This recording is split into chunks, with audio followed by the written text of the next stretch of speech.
So guys, good morning. So ang pag-usapan natin ngayon guys, ang tips on how to grow your followers and engagement.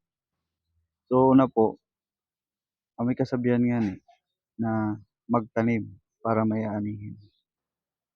So mga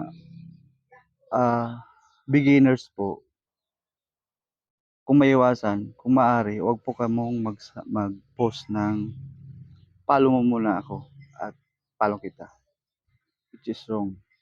Dapat nga kayo po muna ang magtanim para po may aanihin. So, anong nangyari guys, ako maski monetize na, kami ng mga monetize na, which is nagpo-focus na ang iba sa pag-upload ng mga reels and videos.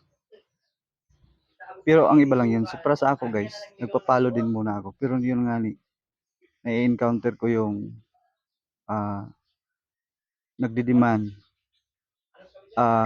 which is ini-skip ko. Kay, kumbaga, beginners ka pa nga nagdi-demand ka na. So, which is wrong. So, dapat follow lang ng follow and engage to engage.